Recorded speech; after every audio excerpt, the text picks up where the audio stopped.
Okay, hello students. Today we are starting chapter 1 essay standard 8 for Gujarat board. Okay, I'm taking this chapter from Gujarat board books. Okay, अपना chapter का नाम है arrival of Europeans in India. India में Europeans आए कैसे? Europeans मतलब सिर्फ Britishers नहीं, डच, पोर्टुगीज, फ्रेंच, ये सब इंडिया में कैसे आए, स्टार्ट कैसे हुआ, कौन सबसे पहले आया था, क्यों आया था, ये सब कहानियां अपन यहाँ पे पढ़ेंगे. राइट, पहले चैप्टर का नाम है arrival of Europeans in India. मतलब इंडिया में यूरोपियंस कैसे आए, क्यों आए, कब आए, कौन पहले आया, कौन बाद में आया, कौन सेटल हो पाया, किसकी कौन सी टेरिटरी थी, ये सब अपन पढ़ेंगे.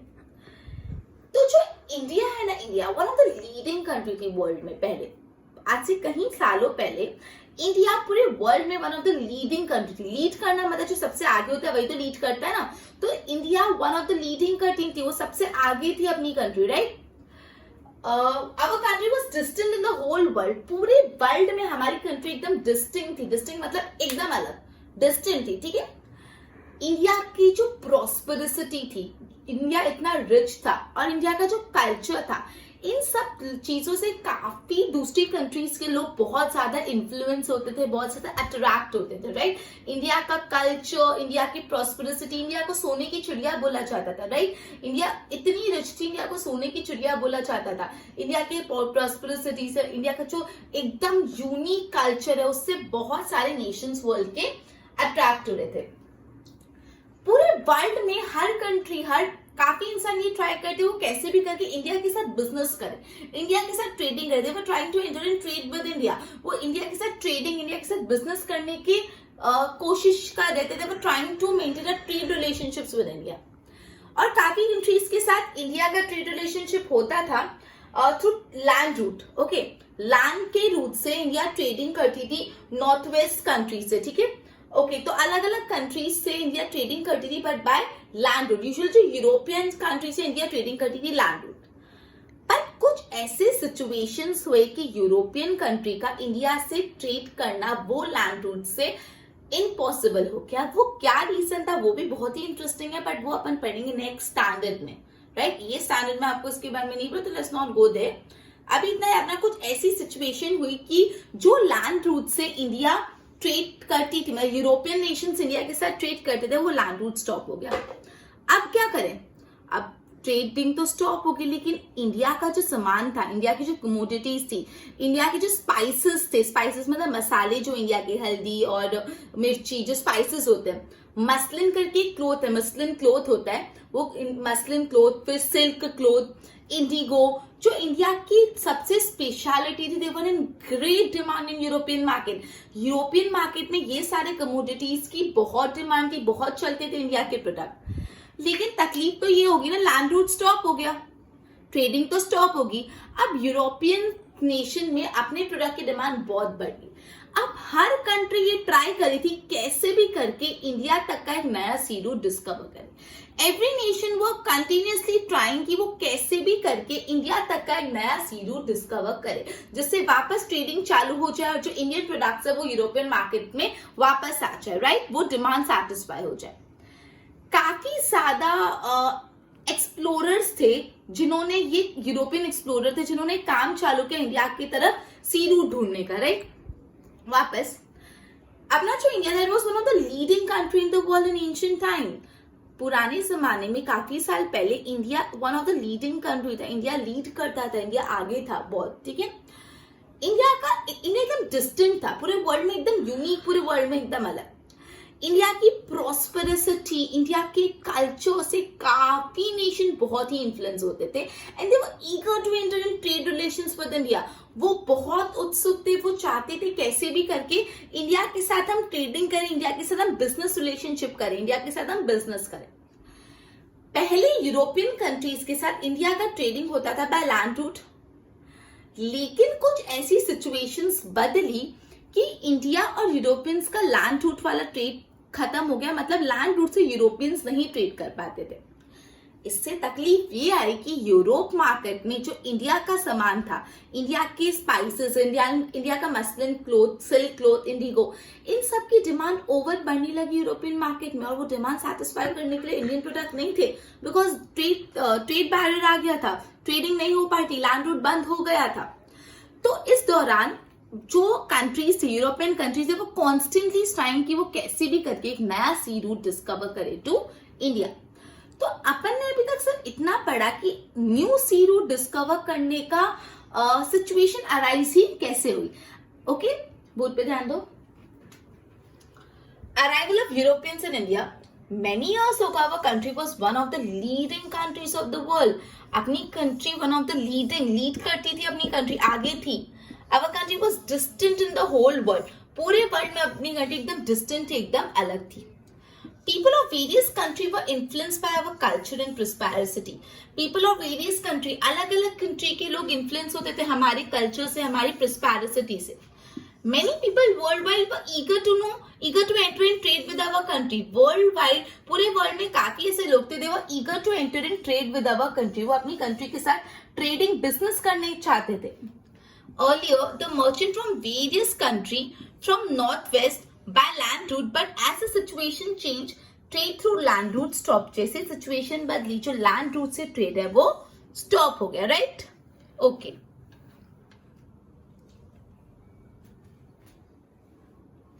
Consequently, the demand for the Indian commodities like silk, cotton clothes, black pepper increase in European market. इससे क्या हुआ, यूरोपियन मार्केट में इंडियन कमोडिटी जो सिल्क हो गया, कॉटन हो गया, ब्लैक पेपर हो गया, इंक्रीज। वही आपको पूछ सकते हैं कि demand of which Indian commodity increase in the European market. European market में कौन सी इंडियन कमोडिटी की डिमांड बढ़ी? तो silk, cotton clothes, black pepper. To take advantage of this situation, इस situation का advantage लेने के लिए many countries of Europe started for searching a sea route to India. Some adventurous of sailor of Europe and other countries started searching the sea route to come India. Okay, अलग-अलग जो sailors थे वो कैसे भी करके India में आने का sea route ढूंढ रहे थे, right? एक बार इसकी notes बना लो। जैसे मैंने आपको बताया कि अलग अलग सेलर्स और अलग अलग एक्सप्लोरर इंडिया की तरफ को सी रूट डिस्कवर करने में लगे। उनके बारे में अपन पढ़ेंगे। सबसे पहला क्रिस्टोफर कोलंबस। क्रिस्टोफर कोलंबस एक इटालियन एक्सप्लोरर था। कौन सा इटालियन एक्सप्लोरर था? उसने जर्नी स्टार्ट की सी रूट टू इंडिया डिस्कवर करने की। उसने स्टार्ट किया कि मैं सी रूट टू इंडिया डिस्कवर करूंगा। कोलंबस स्टार्टेड हिज जर्नी, वो उसने स्टार्ट किया इंडिया की तरफ जाने का। बट अजीब बात ये है कि वो इंडिया के सी रूट ढूंढने के बदले उसने अमेरिका डिस्कवर कर लिया। वो कहाँ पहुंच के? अमेरिका पहुंचे। He reach America, right? But actually वो अमेरिका पहुंचे तो भी उसको थ्रू आउट द टाइम, उनको अपनी लाइफ टाइम ये मिसकंसेप्शन था, ये गलत फहमी थी, और उनको ऐसा लगता था जब तक वो जिए तब तक उनको यही लगता था कि उन्होंने sea route to India discover किया। उनको पता भी नहीं था कि उन्होंने वो अमेरिका पहुंच गए। उनको ऐसा लगता था कि उन्होंने sea route to India discover किया है till he was alive, जब तक वो जिंदा थे उनको यही मिसकंसेप्शन था, राइट?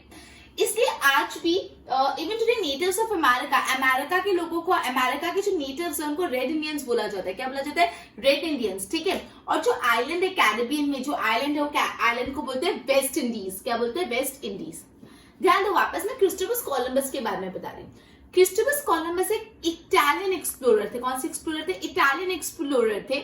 उन्होंने अपनी जर्नी चालू की सी रूट टू इंडिया डिस्कवर करने की, राइट? उन्होंने अपनी जर्नी चालू की सी रूट टू इंडिया डिस्कवर करने की। अब उन्होंने चालू तो किया था इंडिया की तरफ का सी रूट डिस्कवर करना, बट एक्सीडेंटली वो अमेरिका पहुंच गए। वो सी रूट टू इंडिया डिस्कवर करते करते कहाँ पहुंच गए? America. But what is the weirdest thing? सबसे अच्छी बात ये है कि उनको ये लगता था थ्रू आउट द लाइफ कि उन्होंने ही सी रूट टू इंडिया डिस्कवर किया। उनको पता ही नहीं था उन्होंने एक्सीडेंटली अमेरिका पहुंचे। उनको ये मिसकंसेप्शन था that he has discovered the sea route to India. इसलिए आज भी जो नेटिव्स ऑफ अमेरिका है उनको बोला जाता है रेड इंडियंस। क्या बोला जाता है? Red Indians. और वो जो आइलैंड ग्रुप है इन द कैरिबियन में जो आइलैंड है वो आइलैंड को बोला जाता है वेस्ट इंडीज। क्या बोला जाता है? West Indies. समझ आई बात? Christopher Columbus clear? एक बार बोर्ड पे ध्यान दो। क्रिस्टोफर कोलंबस एक इटालियन एक्सप्लोरर थे। Was one of the brave sailor, एक बहुत ब्रेव सेलर थे who started out to find the sea route to India. उन्होंने सी रूट टू इंडिया ढूंढने की कोशिश स्टार्ट की। Columbus started his journey to India. उन्होंने अपनी इंडिया की तरफ की जर्नी स्टार्ट किया, एक्सीडेंटली रीच अमेरिका, और गलती से कहां पहुंच गए? America. As long as he lived, जब तक वो जी, he was under a misconception. उनको क्या misconception था? That he had discovered the sea route to India. तो आपको ये 1 मार्क में पूछ सकते हैं, what was a misconception to Christopher Columbus? क्या misconception था? He was under the misconception that he had discovered the sea route to India. Hence, even today, the natives of America are called Red Indians. आज भी native of America को क्या बोलते हैं? Red Indian. And island group जो है Caribbean में, उसको बोलते हैं साइलैंड को बोलते हैं वेस्ट इंडीज. तो ये भी आपको 1 मार्क में पूछ सकते हैं कि the natives of America are called dash. Native of America को बोलते हैं रेड इंडियंस. ठीक है, red Indians. And the island group in Caribbean sea island को क्या बोलते हैं? आइलैंड ग्रुप को उसको बोलते हैं West Indies. Okay, I hope इतना क्लियर हुआ. एक बार इसकी नोट्स बनाओ.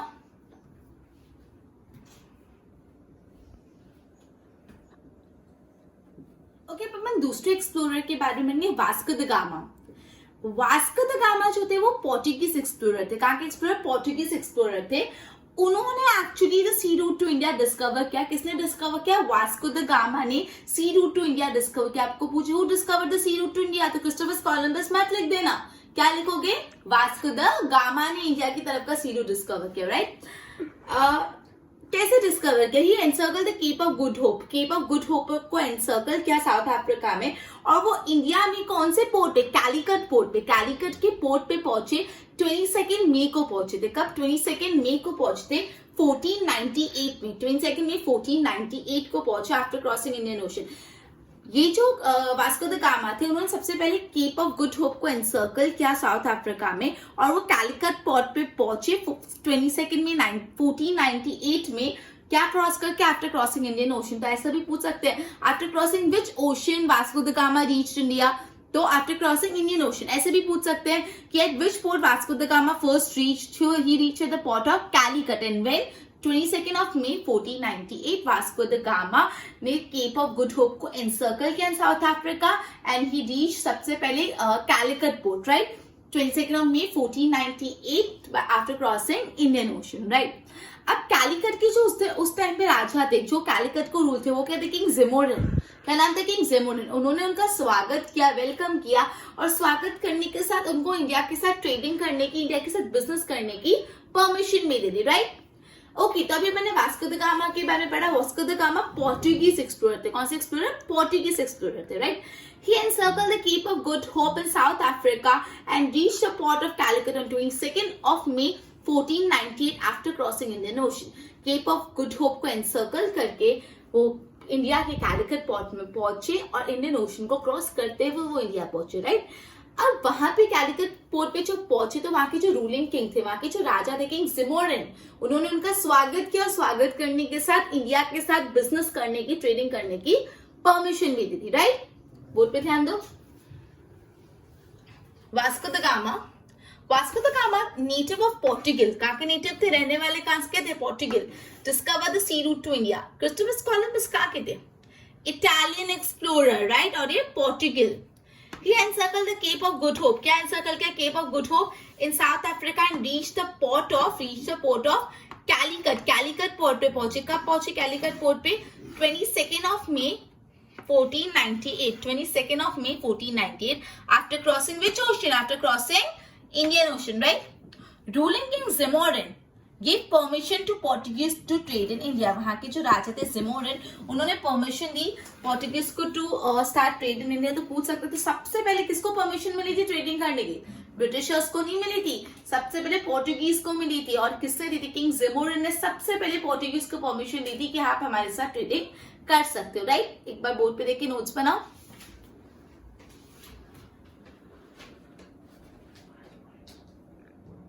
ओके, तो पोर्टुगीज को परमिशन तो मिल गई इंडिया के साथ ट्रेड करने में. कैलिकट के जो राजा थे ज़िमोरिन ने दे दी. अब उन्होंने कैलिकट में अपना एक फोर्ट बना दिया. कैलिकट में अपना एक फोर्ट बना दिया. कब बनाया फोर्ट उन्होंने? 1500 सी. एक पूरा सा फोर्ट बना दिया कैलिकट में 1500 सी में. और वो फोर्ट को आजू बाजू पूरा फोर्टिफाइड कर लिया, बड़ी बड़ी दीवारें लगा दी. और वहां पे एक कमांडर अपॉइंट कर लिया, अपना कमांडर इन चीफ अल्बर्क्यू. एक कमांडर अपॉइंट कर लिया अल्बर्क्यू कि जिससे वो फोर्ट की रखवाली कर पाए.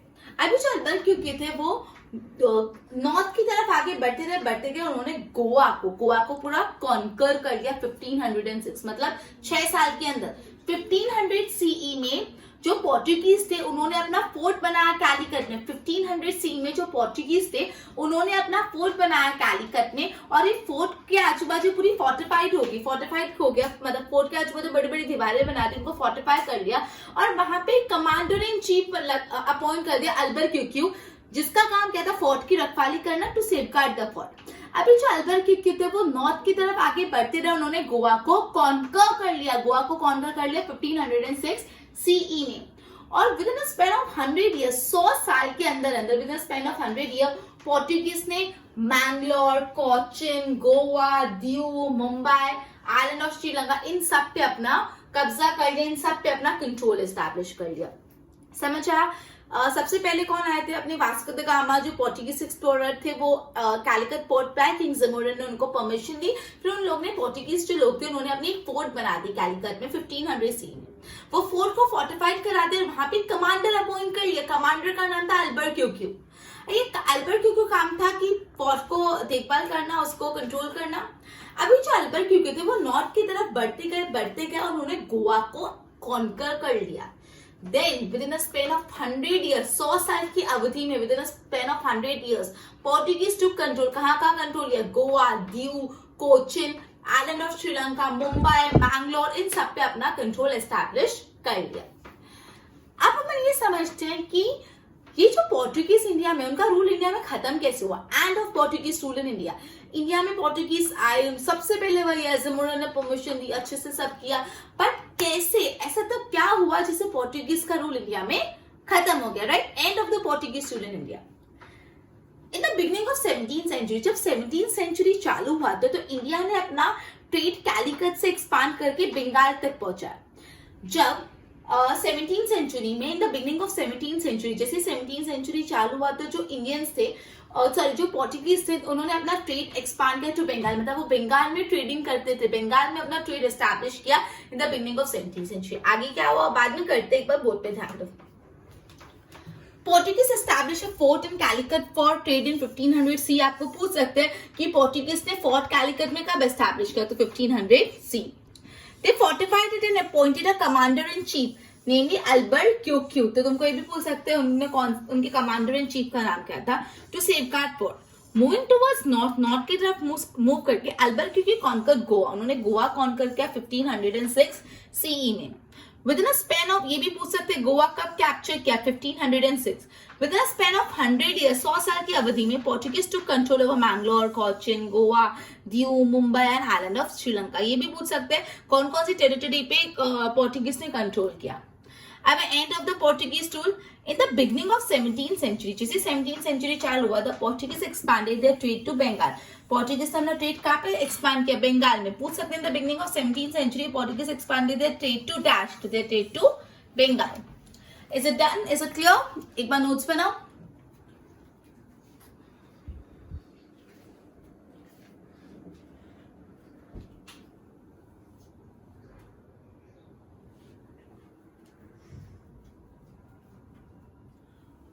तो जैसे ही in the beginning of 17th century Portuguese ने बंगाल पे अपना ट्रेड एक्सपांड किया, उस टाइम पे इंडिया को शाहजहां रूल करते थे फ्रॉम दिल्ली। उस टाइम पे इंडिया पे कौन रूलिंग करते थे? शाहजहां की रूलिंग थी फ्रॉम दिल्ली। अब बंगाल के जो सूबेदार थे, उन्होंने शाहजहां को बताया कि पोर्टुगीज अच्छे से बिहेव नहीं कर रहे, उनका बिहेवियर अच्छा नहीं। तो शाहजहां ने वहां से डायरेक्टली ऑर्डर करा कि वहां उनकी जो शिप्स है उनको जला दो। उनकी शिप बर्न कर ली, उनका जो पोर्ट था उसको पूरा डिमोलिश कर दिया, पूरा तोड़ दिया, उनकी शिप्स जला दी। और इस तरह से पोर्टुगीज का रूल इंडिया से एंड हो गया। उनके पास सिर्फ और सिर्फ 3 टेरिटरी बची, दीव, दमन और गोवा। बाकी सारी टेरिटरी उनसे छीन ली गई। ठीक है, वापस अपन ये पढ़ रहे कि कैसे पोर्टुगीज का रूल इंडिया में एंड हुआ। राइट, तो सबसे पहले 17th सेंचुरी के बिगनिंग में पोर्टुगीज ने अपना ट्रेड एक्सपांड किया बंगाल पे। उस टाइम पे इंडिया को रूल करते थे शाहजहां फ्रॉम दिल्ली। अब जो बंगाल के सूबेदार थे, उन्होंने शाहजहां को कंप्लेन की पोर्टुगीज अच्छे से बिहेवियर नहीं कर रहे। तो शाहजहां ने ऑर्डर दिया कि जो भी उनकी शिप्स है उनको बर्न कर लो, उनके पोर्ट को डिमोलिश कर लो, पूरे पोर्ट को तहस नहस कर दो, उनकी शिप्स जला दो।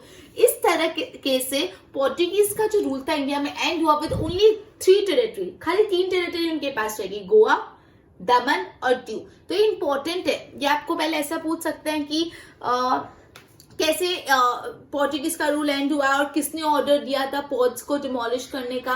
तो शाहजहां ने ऑर्डर दिया था। और पोर्टुगीज के पास सिर्फ कौन सी 3 टेरिटरी रह गई? Daman, Diu and Goa. Simple, board पे ध्यान दो। At this time Mughal emperor Shahjahan Shahjahan rule India from Delhi. इस टाइम पे मुगल एम्परर शाहजहां रूल करते थे from Delhi.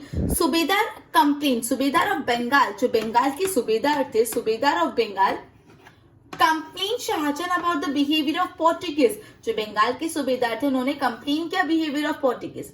This part of this the port of Hooghly was demolished. जो पोर्ट था हुगली का उनको पूरा तहस नहस कर लिया, डिमोलिश कर लिया। एंड शिप्स वर बर्न्ड, और वहां की जो शिप थी वो जला दी as per the order of emperor. Shahjahan के ऑर्डर पे शिप्स जला दी और पोर्ट को डिमोलिश करा। इन दिस वे, इस तरीके से the Portuguese rule came to end. इस तरीके से पोर्टुगीज का rule came to end with an exception. कौन से 3 territory? Diu, Daman and Goa. ये 3 लगे, बाकी का पूरा के पूरे टेरिटरीज चले गए। ओके, आई होप इतना क्लियर हुआ कैसे पोर्टुगीज का रूल एंड हुआ, कैसे पोर्टुगीज आए। एक बार इसके नोट्स बनाओ।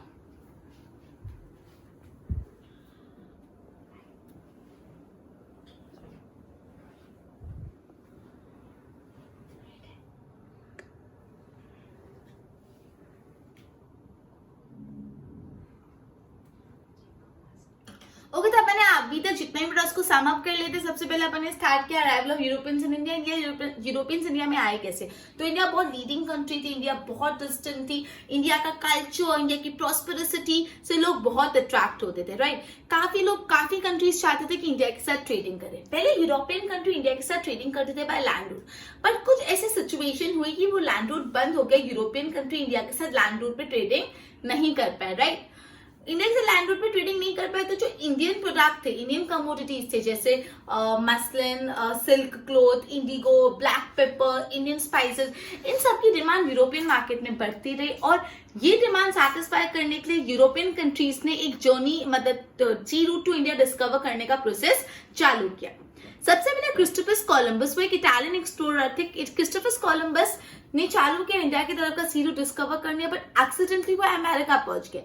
एंड उनको थ्रू आउट देयर लाइफ ये मिसकंसेप्शन था कि उन्होंने ही सी रूट डिस्कवर, इंडिया डिस्कवर किया, बट एक्चुअली उन्होंने अमेरिका डिस्कवर किया। वो जब तक अलाइव थे उनको यही लगता था, यही मिसकंसेप्शन था। इसलिए आज भी जो नेटिव्स ऑफ अमेरिका, उनको रेड इंडियंस बोला जाता है, और वहां पे जो आइलैंड ग्रुप एंड कैरेबियन, उसको वेस्ट इंडीज बोला जाता है, राइट। उसके बाद वास्को द गामा। अब Vasco da Gama Portuguese explorer थे, उन्होंने sea route to India discover किया। He encircle the Cape of Good Hope. Cape of Good Hope encircle किया South Africa and he reach Calcutta. वो पहुंचे Calicut port पे 22 May 1498 after crossing Indian ocean. Indian ocean cross करके वो पहुंचे, और जैसे वो इंडिया में है, वहां के जो रूलिंग किंग थे, कैलिकट के रूलिंग किंग सेमोडेन, उन्होंने उनका वेलकम किया और इंडिया के साथ ट्रेडिंग करने की परमिशन दे दी। जैसे इंडिया के साथ ट्रेडिंग करने की परमिशन दी तो उन्होंने कैलिकट में फोर्ट एस्टैब्लिश किया 1500 सी में। वो फोर्ट एस्टैब्लिश किया, उस फोर्ट के कमांडर इन चीफ अपॉइंट किया अल्बर्ट क्यूकी। अल्बर्ट क्यूकी नॉर्थ तरफ जाते जाते उन्होंने गोवा को कैप्चर कर लिया 1506 में। Then within a span of 100 year, Goa, Diu, Daman, Mumbai, island of Sri Lanka, Cochin, ये सब पोर्टुगीज के कंट्रोल में हो गया। अब ये पोर्टुगीज का रूल एंड कैसे हुआ? अब जैसे in the beginning of 17th century जो पोर्टुगीज थे उन्होंने बंगाल पे रूलिंग स्टार्ट की, बंगाल में अपना ट्रेड एस्टैब्लिश करा। उस टाइम पे इंडिया को शाहजहां रूल करते थे फ्रॉम दिल्ली। जो बंगाल के सूबेदार थे उन्होंने डायरेक्ट शाहजहां को कंप्लेन की कि ये Portuguese people they are not behaving good, उनका बिहेवियर अच्छा नहीं है। तो शाहजहां ने ऑर्डर करा कि उनकी पोर्ट्स पूरा डिमोलिश कर दो, जला दो, और जो भी शिप्स सब जला दो। इस तरीके से पोर्टुगीज का रूल एंड हुआ इंडिया में, द एक्सेप्शन ऑफ 3 टेरिटरी। सिर्फ 3 टेरिटरी उनके पास रही, Goa, Diu and Daman, right. Okay, तो अपना लेक्चर इधर ही खत्म होता है। Thank you.